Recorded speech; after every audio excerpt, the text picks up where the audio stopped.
दर्शकों को स्वागत है आपका विधि से एमटी न्यूज में। मैं हूं कृष्णकांत सिंघारी। अब देखते हैं दिन भर की खास खबर। भावांतर योजना को लेकर मंडी सचिव और अनाज व्यापारियों से हुई चर्चा।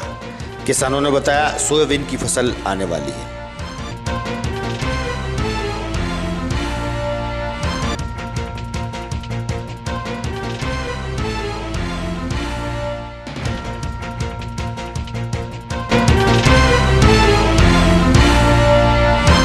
केंद्र सरकार द्वारा हाल ही के दिनों में जीएसटी में की गई कमी को लेकर दवा विक्रेता व क्रेता से हुई चर्चा।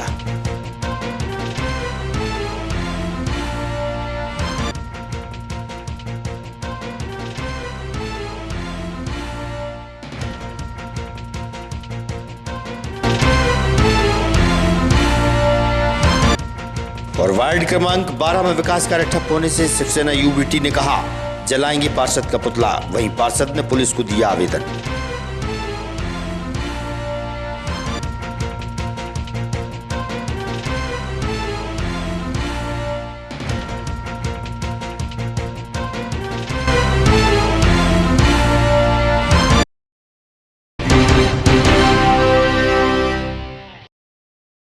अब खबर विस्तार से। केंद्र सरकार द्वारा कुछ दिनों पूर्व जीएसटी कम कर दी गई है। जीएसटी कम होने से अनेक वस्तुओं सहित दवाओं के दाम कम हो गए हैं।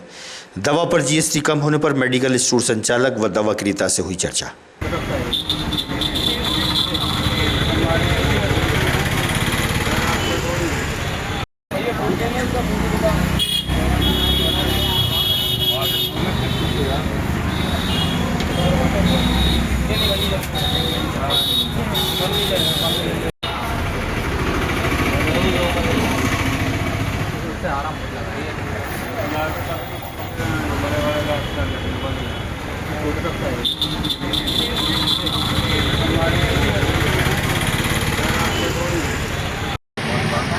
ये 2 खर्चे लेके आओ, डी करवा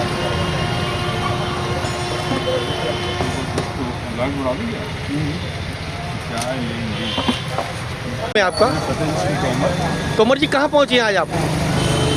जी हाँ, मार्केट में चारण मेडिकल पर दवाई लेने के लिए आया हूँ। क्या लेने के लिए आज? हाँ, दवाई में अक्सर मेरी यहाँ से जाती है। जीएसटी कम होने के बाद किस तरीके की राहत मिली आपको? जीएसटी अभी मेडिकल वाले से इनसे ही बात हुई है जन साहब से, तो उन्होंने कहा है कि 6-7% की राहत सभी जितने भी कस्टमर्स आते हैं उनको सभी को राहत दी जा रही है। और मार्केट में जो भी चीज़ें वस्तुएँ आम लोगों के लिए अवेलेबल हैं, तो जीएसटी के माध्यम से सभी के दाम कम हो रहे हैं, तो एक आम जनता राहत महसूस कर रही है। क्या नाम है आपका? अभय जैन। काय की दुकान है आपकी? मेरी मेडिकल की है। किस नाम से? कारण मेडिको। देखा जा रहा है कि आपकी दुकान पर बड़ी संख्या में जो दवाई लेने के लिए ग्राहक आते हैं, तो जीएसटी के बाद किस तरीके से उनको राहत मिल जा रही है? जीएसटी के बाद ग्राहकों को बहुत राहत है। जो 12% जीएसटी थी उस पर 5% है, मतलब 6.25 निकल रहा है, तो 6.25 की राहत उनको हो रही है। 6.25 की राहत उनको है, मतलब ग्राहक को फायदा है। अच्छा, हाँ, जैसे आपको भी कम आती होगी दवाई, जीएसटी कम हो जाए। हमको कम आई जब तो हम ग्राहक को कम देंगे ना। हाँ, चलिए, जैसे बात कर ले किन किन दवाइयों पर ज्यादा फायदा हुआ या किन प्रकार की दवाइयों पर फायदा हुआ? वो तो नॉर्मल सभी दवाइयों पर है। जिस पे 12% जीएसटी थी उस पर 5% है, मतलब ग्राहकों को फायदा होगा। कुल मिलाकर ग्राहकों को फायदा होगा। कृषि उपज मंडी के सचिव अनाज व्यापारियों सहित किसानों ने चर्चा के दौरान बताया कि आगामी समय में सोयाबीन की फसल आने वाली है। वहीं भावांतर योजना को लेकर उनसे चर्चा की गई।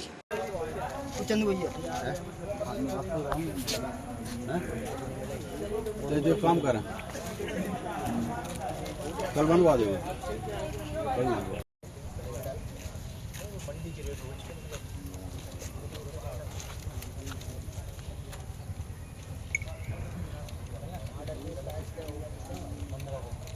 पहुंचे थे यहाँ पर मंडी में, किस तरीके की बैठक हुई, क्या उद्देश्य था बैठक? देखिए, आज जो बैठक हुई है वो हमारे यहाँ जो अभी मंडियों में भावांतर की योजना है सोयाबीन के लिए, उसके लिए बैठक हुई थी, जिसमें हमारे भाषातक अधिकारी महोदय, किसान संगठन से, व्यापारी संघ की तरफ से और सभी उपस्थित हुए थे, जिसमें मुख्यतः भावांतर भुगतान योजना है, जिसकी पंजीयन 3 तारीख से 17 तारीख तक किए जाने हैं और जिसका शुरुआत 24 अक्टूबर से होनी है, जो मंडियों में विक्रय होगा सोयाबीन उसमें, जिसमें मुख्यतः सोयाबीन जो आपका समर्थन मूल्य है और आपका जो भी सरकार द्वारा मॉडल रेट घोषित किया जाता है, उसके अंतर की राशि संबंधित कृषक को भुगतान की जाएगी, जिसके संबंध में चर्चाएं की गई और किसान संगठन द्वारा भी अपनी कुछ मांगे बताई गई हैं, जिसमें हो सकता है कुछ परेशानियां हो, तो हमारा उनसे संगठन से यही कहा गया है कि आप अपनी मांग सरकार तक पहुंचाइए, अगर जो भी उसमें समस्या का समाधान हो सकता है वो होगा और मंडी स्तर से जो भी उनकी व्यवस्थाओं के लिए मांग की गई है वो हम हमारी मंडी स्तर से व्यवस्था की जा रही है। जो मीटिंग होती है उसके बारे में थोड़ा सा बताएं। आज शासन के निर्देश अनुसार भावांतर योजना जो लागू हो रही है उसके संबंध में किसान, व्यापारी और हम्मालियों के साथ माननीय एसडीएम महोदय ने एक बैठक आयोजित की थी, जिसमें हम्माल वर्ग ने हिस्सा नहीं लिया और उसमें वो ही बातें हैं कि एक तो आरटीजीएस से ही भुगतान करना है सोयाबीन की फसल, जिसमें भावांतर है। अब हमारा कहना ये है कि अगर 2 बोरे 4 बोरे वाला भी आता है और सेम बैंक वाला किसान आता है, जैसे मेरा HDFC में खाता है और उसी में खाता किसान का है, तो आरटीजीएस या नेफ्ट के माध्यम से ही अगर भुगतान होगा तो उसको भावांतर का लाभ मिलेगा। हम चेक द्वारा उसको देंगे तो वो नहीं होगा। सेम बैंक में आरटीजीएस और वो होता नहीं है। एक समस्या तो ये किसानों की बहुत बड़ी है। दूसरी समस्या 1, 2, 5 बोरे वाले भी आते हैं, उनको भी पेमेंट आरटीजीएस और एनईएफटी सेकंड डे ही संभव है। शाम तक व्यापारी, रात तक डाक होती है, तौल होती है, उसके बाद उसकी लिस्ट बनेगी, चेक बनेगा और बैंक के डॉक्यूमेंट्स बनेंगे और दूसरे दिन ही संभव है। उसमें 1-2 दिन का विलम्ब भी हो सकता है, इससे किसान भी परेशान होगा। कुछ व्यापारी लेट अवेयर भी कभी कभी कर देते हैं, उसका भी नुकसान किसान को होगा। तीसरी बात ये थी कि हम्माल जो नहीं आए, उनका मेन मुद्दा ये था कि अगर बड़े कांटे से किसान और व्यापारी की सहमति से तौलकार होता है, मतलब नीलामी का जो तौल, तो उसके बावजूद भी वो हम्माली और तुलावटी लेते हैं और मंडी दिला रही है। हमारी ये मांग है किसानों के हित में कि किसानों का पैसा भी काटा जाता है और हमसे भी, जब उनने कोई काम ही नहीं किया है, बड़े कांटे से तौल हुई है और मंडी नियम में बड़े कांटे की जो पर्ची बीओटी की है उसके तहत उनको मान करना है, लेकिन फिर भी मंडी तुलावटों को पैसा दिलवा रही है। मतलब आज हम्माल उपस्थित नहीं हुए। हम्माल उपस्थित, ऐसा मुझे लगता है।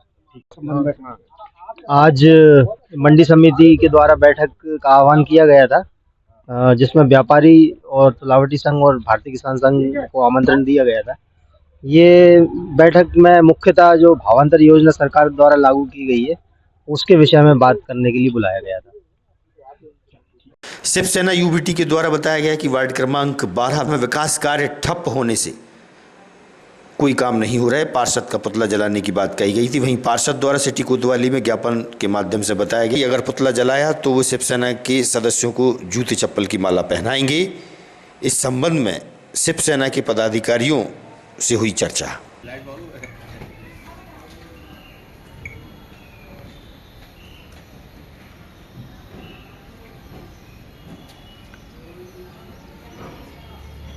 मैं दिनेश विश्वकर्मा, शिवसेना यूबीटी प्रदेश प्रवक्ता हूँ।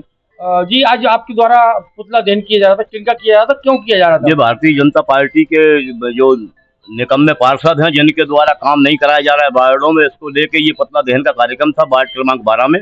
और वहाँ की पार्षद लता मोतियानी ने थाना कोतवाली में टीआई पे पत्र देकर शिवसेना के जो कार्यक्रम को रोकने के लिए एक आपत्तिजनक जो उसमें शब्दों का प्रयोग किया है, जिसमें ये कहा है कि शिवसेना के लोग अगर इस तरह का विरोध प्रदर्शन करने के लिए वार्ड में आएंगे तो उनको जूते चप्पल की माला पहनाएंगे, जुलूस निकालेंगे।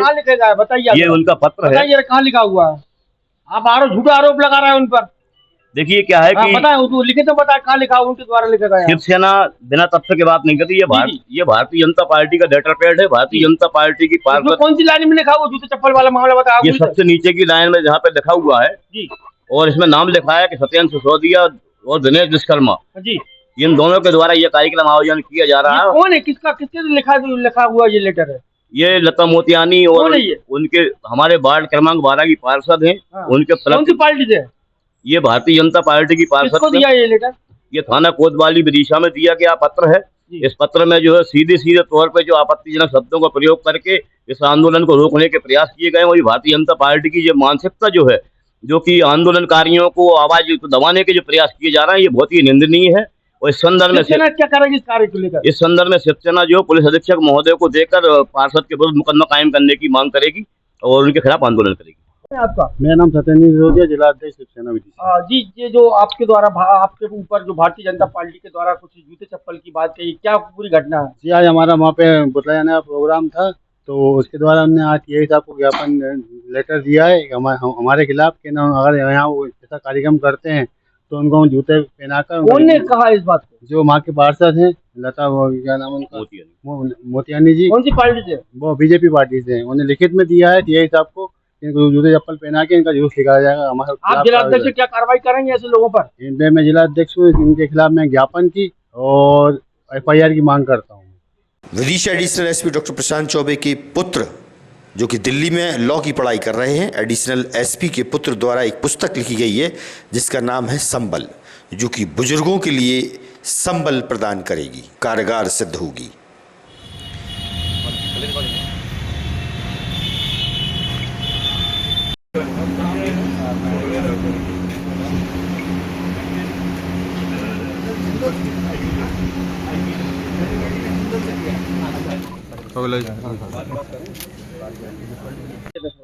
आप सभी को बहुत नमस्कार। मैं प्रशांत चौबे हूँ। मैं 3rd ईयर का विधि का छात्र हूँ और मैं कानून की पढ़ाई कर रहा हूँ दिल्ली में। तो ये जो आपके द्वारा जो बुक लिखी जा रही है, इसका क्या उद्देश्य है, क्या नाम है इसका? जी बिल्कुल, तो मेरी जो किताब अभी पब्लिश हुई है उसका नाम संबल है, जिसका टैगलाइन है protecting elderly against cyber exploits.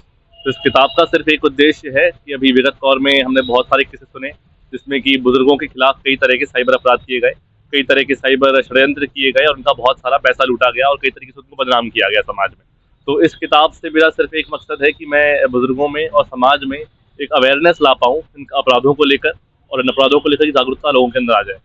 तो इसको किस तरीके से आपने आपके दिमाग में ये अपना एक प्रेरणा मिली आपको, कहाँ से, कैसा, क्या? बिल्कुल, तो इसमें मैंने बताया आपको कि मतलब मैं लगातार जो है पेपर पढ़ता हूँ, लगातार जो है मुद्दों से अवगत रहता हूँ।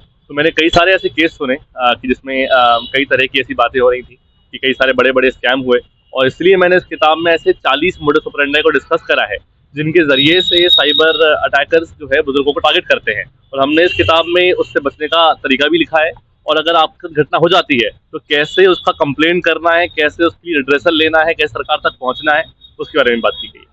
सर, इसको आपने हिंदी में लिखा है, अंग्रेजी में लिखा है? हिंदी में अपन किस तरीके से लोगों को पहुंचाएं? क्योंकि आजकल देखा जाता है कि कुछ समाज में ऐसे लोग भी हैं बुजुर्ग, जो माता पिता है, जो अंग्रेजी को पढ़ने में असमर्थ होते हैं। जी, अभी देखिए भारतीय परिप्रेक्ष्य में हमारा एक ऐसी कंडीशन चल रही है कि जहाँ मेट्रो शहरों में इंग्लिश का बहुत प्रचलन बढ़ चुका है, वहीं कुछ शहरों में, कुछ जो है ग्रामीण क्षेत्रों में और कुछ छोटे शहरों में अभी भी जो है हिंदी का बहुत प्रचलन है।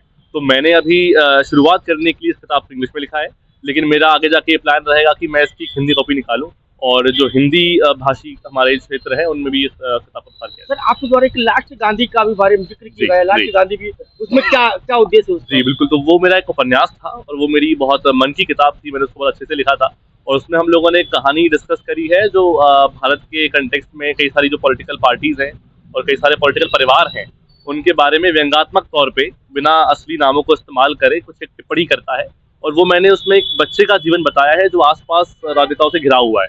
तो एक बचपन कैसा निकलता है उस बच्चे का, तो उसको हमने इसमें डिस्कस करा है। मैं आपसे अनुरोध करूँगा कि आप सब किताब को पढ़ें और मुझे बताएं कैसी लगी। कांग्रेस पार्टी द्वारा कांग्रेस कार्यालय में महत्वपूर्ण बैठक रखी गई। कांग्रेस जिलाध्यक्ष मोहित रघुवंशी से इस विषय पर हुई चर्चा। मल्लिकार्जुन खड़गे जिंदाबाद, जीतू पटवारी जिंदाबाद। आज के संबंध में कांग्रेस पार्टी के कार्यालय में बैठक हुई। अखिल भारतीय कांग्रेस कमेटी के निर्देश पर माननीय राहुल गांधी जी ने वोट छोड़ गद्दी छोड़ का अभियान पूरे देश के अंदर चला रखा है। 4 करोड़ व्यक्तियों के हस्ताक्षर हमें अखिल भारतीय कांग्रेस कमेटी को निर्वाचन आयोग और सुप्रीम कोर्ट में देना है। इसी अभियान मध्य प्रदेश से नहीं, पूरे देश से। मध्य प्रदेश में हमें हमारे जिले में 1 लाख का लक्ष्य दिया गया है 15 सितंबर से 15 अक्टूबर के बीच में हमें 1 लाख व्यक्तियों से हस्ताक्षर कराकर देना है। उसी संबंध में हमने पूरे जिले में पिछले समय से बैठकें आयोजित की थी, हर ब्लॉक मुख्यालय पर जाकर। अभी हमने समन्वयक बनाए इसमें गति देने के लिए, जिसमें हमारे ग्राम पंचायत के जो पंचायत कमेटी बनी है, 577 ग्राम पंचायतों में हमारी कमेटियाँ गठित हो चुकी हैं। 129 जो वार्ड हैं पूरे विदिशा जिले के अंदर नगर पंचायत और नगर पालिकाओं में, उन वार्डों में, और हमारे जो समन्वयक हमने 32 समन्वयक बनाए पूरे जिले के अंदर, उन समन्वयकों की आज हमने विधानसभा वाइज ब्लॉक वाइज बैठ के आयोजित करना है और उनमें उनको दिशा निर्देश दे रहे हैं कि हमें किस तरीके से हस्ताक्षर अभियान कराना है, लोगों के बीच जाना है, कांग्रेस पार्टी के हमारे वरिष्ठ नेताओं से संपर्क करना है, आम आदमी से संपर्क करना है, हरिजन, आदिवासी, अल्पसंख्यक, निचले वर्ग के अंतिम पंक्ति व्यक्ति के पास पहुंचकर कांग्रेस की नीतियों को पहुंचाना है। भारतीय जनता पार्टी की विफलताओं को लेकर हस्ताक्षर अभियान, जिस तरीके से भारतीय जनता पार्टी वोटर लिस्टों में हेराफेरी कर रही है और हेराफेरी करके हमारे वोट काटे जा रहे हैं, SIR चला रही है और उसके अंतर्गत हम अपने BLA को भी नियुक्त करवा रहे हैं और उसमें तत्काल हम वोटर लिस्टों पर निगाह रखने के लिए अपने कार्यकर्ताओं को मुस्तैद कर रहे हैं। इसको लेकर हमने आज पार्टी के समस्त वरिष्ठ कांग्रेस जनों के साथ में बैठ के आयोजित कर रहे हैं। आगामी खबरों के लिए आप देखते रहिएगा विदिशा EMT न्यूज। हमें दीजिए इजाजत।